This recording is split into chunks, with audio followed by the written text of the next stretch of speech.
అందరికీ నమస్కారం. నేను మీ journalist Madan Mohan. Welcome to our Madan TV news channel.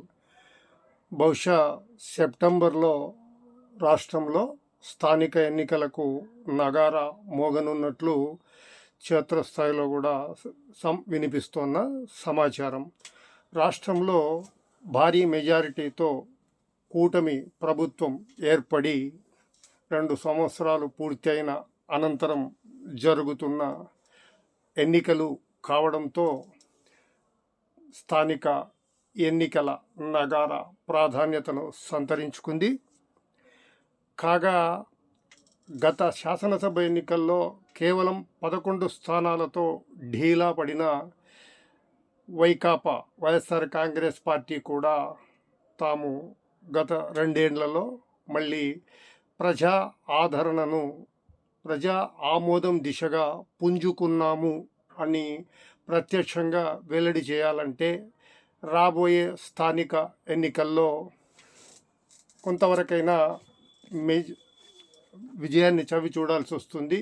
కాకపోతే జనరల్గా ఈ స్థానిక ఎన్నికల్లో మనం గతంలో కూడా గమనిస్తే చాలా వరకు ఎన్నికల్లో అధికారంలో ఉన్న పార్టీకే గణనీయమైన విజయావకాశాలు మనం చూసిన సంఘటనలు చాలా ఉన్నాయి. మరి ఈ కోణంలో నేను ఇటీవల క్షేత్రస్థాయిలో సమాచార సేకరణకు వెళ్ళినప్పుడు లేదా ఎవరైనా నాతో ఎదుటిపడ్డప్పుడు కొన్ని విషయాలను ప్రశ్నించినప్పుడు అవి మన ఛానల్ ద్వారా వీక్షకుల ముందుకు తీసుకువద్దాం అన్న కోణంలోనే ఈ చిన్న వీడియో చేయడం జరుగుతూ ఉంది. ఎవరైనా ముఖ్యంగా గ్రామీణ ప్రాంతాల వారు, నిరక్షరాస్యులు, 60-70 సంవత్సరాల వృద్ధులు, మహిళలు ఇలా వచ్చినప్పుడు నేను వారితో రాష్ట్రంలో గత 2 సంవత్సరాల్లో కూటమి ప్రభుత్వ పాలన ఎలా ఉంది, గతంలో వైఎస్ జగన్మోహన్ రెడ్డి గారి పాలన ఎలా ఉంది అన్నప్పుడు కొంతమంది ఎటువంటి మొహమాటం లేకుండా తమ అభిప్రాయాలను పేర్కొంటున్నారు. కోర్స్ అది మనం ప్రశ్నించిన వాళ్ళు ఒక్కోసారి వైఎస్ఆర్ కాంగ్రెస్ పార్టీ పట్ల అనుకూల అభిప్రాయం ఉన్నవాళ్ళు కావచ్చు. అటువంటి వాళ్ళు సహజంగానే వైకాపాకు అనుకూలంగా మాట్లాడతారంటే అది అతిశయోక్తి కాదు. మరి టీడీపీకి సంబంధించిన వాళ్ళైతే టీడీపీకి అనుకూలంగా మాట్లాడతారు. న్యూట్రల్గా ఉన్న వాళ్ళు ఏం మాట్లాడుతున్నారన్నది ఇక్కడ పరిగణలోకి తీసుకోవాలి. కోర్స్ ఒక్కొక్కసారి ప్రజాభిప్రాయంలో కొంత భిన్నమైన సమాచారం, భిన్నమైన అభిప్రాయం వచ్చినప్పుడు అది అధికార పార్టీ అయినా ఇటు ప్రతిపక్ష వైకాపా అయినా కూడా పాజిటివ్గా తీసుకోవాలి. కేవలం మరో రకంగా వ్యాఖ్యానించడం పట్ల, ఆ అభిప్రాయాల పట్ల మరో రకంగా వ్యాఖ్యానించడం పట్ల ప్రయోజనం ఏముండదు.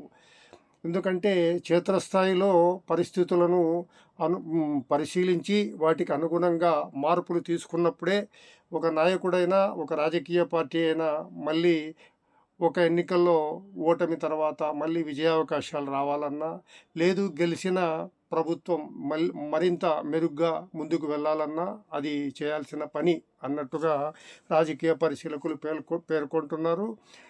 బనగానపల్లి నియోజకవర్గం ప్రస్తుతం రాష్ట్రంలో ప్రాధాన్యత సంతరించుకున్న విషయం తెలిసిందే. ఎందుకంటే ఈ నియోజకవర్గం శాసనసభ్యులు బీసీ జనార్దన రెడ్డి గారు రాష్ట్ర మంత్రివర్గంలో కీలక R&B శాఖ మంత్రిగా ఉండడం, అలాగే టీడీపీ పోలిట్ బ్యూరో సభ్యుడిగా ఉండడం, గెలిచిన వెంటనే శాసనసభ్యుడైన వెంటనే నియోజకవర్గంలో భారీ ఎత్తున కోట్ల రూపాయలతో అభివృద్ధి పనులు చకచక పరుగులెత్తిస్తున్న విషయం తెలిసిందే.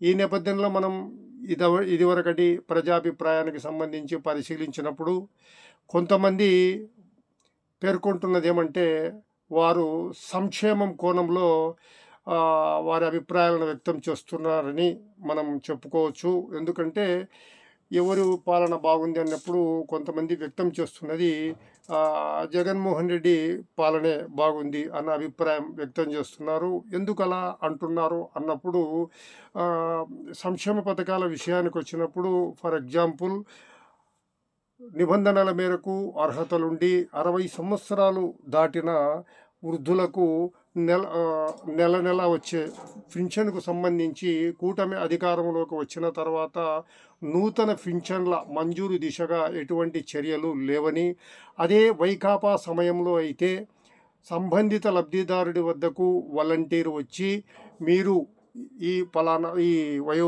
ఈ పథకానికి లేదు ఈ పింఛన్కు మీరు అర్హులైనారు అంటూ సంబంధిత కార్యక్రమాన్ని కూడా వారి దగ్గరుండి చేపించి మంజూరు చేపించి నెల నెల అందించేవారు. ఆ సంక్షేమ పథకాల విషయం అలా ఉండేది.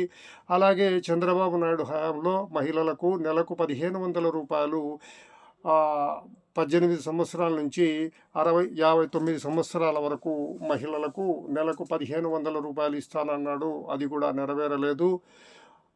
అలాగే నిరుద్యోగ భృతి, ఈ విధంగా కొంతవారు చెప్పుకొస్తున్నారు. మరి చంద్రబాబు నాయుడు ప్రభుత్వంలో అదే వీరు ఇలా చెప్పుకొచ్చినప్పుడు తెలుగుదేశం అనుకూలులు కావచ్చు, కొంత న్యూట్రల్గా ఉన్న వాళ్ళు కూడా సంక్షేమ పథకాల పట్ల కొంత సాధారణ అభిప్రాయం వ్యక్తం చేస్తూ, అలా మనం చూసుకున్నప్పటికీ కూడా చంద్రబాబు కూటమి అధికారంలోకి వచ్చాక గతంలో చెప్పినట్టుగానే ఒక ఇంట్లో ఎంతమంది లబ్ధిదారులు ఉన్నా అంతమంది విద్యార్థులకు తల్లి దీవెన పథకం రావడం జరుగుతోందని, బస్సుల్లో మహిళలకు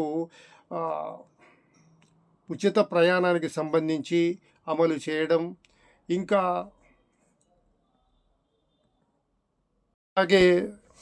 అలాగే దీపం పథకం కింద ఉచితంగా నిర్ణీత అవకాశాల మేరకు గ్యాస్ సిలిండర్ల పంపిణీ ఇలా పేర్కొంటున్నారు. అలాగే భారీ ఎత్తున ఈ డిఎస్సి నియామకాలు జరగడం నిర్మాణాత్మకంగా, అలాగే పరిశ్రమలు వస్తున్న నేపథ్యంలో కూటమి ప్రభుత్వం పట్ల ప్రజల్లో ఏమాత్రం వ్యతిరేకత లేదని, పాజిటివ్ దిశగానే ముందుకు వెళ్తున్నారని అటువైపు అభిప్రాయం వస్తూ ఉంది. మరి ఈ కోణంలో చూసినప్పుడు కొంత ఇందాక చెప్పినట్టుగా సంక్షేమ పథకాల నేపథ్యంలో సూపర్ 6లో ఇంకా అమలు కాని వాటిని ప్రజలు గుర్తు చేసుకుంటున్నారు, ఒక సెక్షన్ ఆఫ్ ది పీపుల్ అని మనకి ఇక్కడ అభిప్రాయం వ్యక్తమవుతూ ఉంది. మరి ఈ కోణంలో న్యూట్రల్గా ఉండేవారి అభిప్రాయం అనేది మనకు ప్రాధాన్యమైనది. ఎందుకంటే ఎన్నికల్లో 1-2% తేడాతో కూడా గెలుపోటములు రివర్స్ అయ్యే పరిస్థితులు మనం చాలాసార్లు చూసాము. మరి ఇంకా ఎన్నికలు లోకల్ ఎలక్షన్లు దగ్గరికి వస్తున్న నేపథ్యంలో ఇది ఎంతైనా ఒక స్పష్టంగా అటు అధికార పార్టీకి తమ ప్రాధాన్యత, ప్రజల్లో తమ ఆదరణ ఏమాత్రం తగ్గలేదని వెల్లడి చేసుకోవడానికి మెజారిటీ సాధించడం ఎంత అవసరమో, అలాగే ఇటు వైకాపాకు కూడా తాము తిరిగి ప్రజా ఆదరణ రీత్యా పుంజుకున్నామని వెల్లడి కావడానికి అది మరింత ముఖ్యమవుతుంది. మరి బనగానపల్లి నియోజకవర్గాన్ని మనం పరిశీలిస్తే ఈ స్థానిక శాసనసభ్యుడే రాష్ట్ర మంత్రివర్గంలో ఉన్నారు, టీడీపీలో కీలకంగా ఉన్నారు, పొలిట్ బ్యూరో సభ్యుడిగా ఉన్నారు. మరి ఈ కోణంలో చూసినప్పుడు స్థానికంగా వైకాపా సంబంధించి చూసినప్పుడు మాజీ శాసనసభ్యుడు కాడసాని రామిరెడ్డి కూడా నిత్యం ప్రజల్లో ఉంటున్నారు. పార్టీ కార్యక్రమాలను పెద్ద ఎత్తున క్షేత్రస్థాయిలో ఏదో తూతూ మంత్రంగా నామకే వస్తే కాకుండా పూర్తి స్థాయిలో ప్రాధాన్యత రీతిలో ఆయన పార్టీ కార్యక్రమాలను కూడా నిర్వహిస్తున్నారు. మరి ఈ కోణంలో చూస్తే అటు కాటసాని రామిరెడ్డి గారు ఒక ప్రతిపక్ష నేతగా ప్రజలకు అందుబాటులో ఉండి ముందుకెళ్తుంటే, స్థానిక శాసనసభ్యుడిగా మంత్రిగా ప్రజల్లో ఉంటూ అభివృద్ధి కార్యక్రమాల నిర్వహణ రీత్యా ప్రజలను నిత్యం మమేకమవుతూ బీసీ జనార్దన్ రెడ్డి గారు ముందుకెళ్తున్నారు. మరి ఇక 2 సంవత్సరాల పాలనలో కూటమి మరింత బలపడిందా, లేదు వైకాపా తాము పోగొట్టుకున్న ప్రాధాన్యతను కొంతైనా మెరుగుపరుచుకోగలిగిందా అన్నది వెల్లడి చేయాలంటే సాధారణ ఎన్నికల ఫలితాల వరకు వేచి చూడాల్సిన అవసరం ఉంది.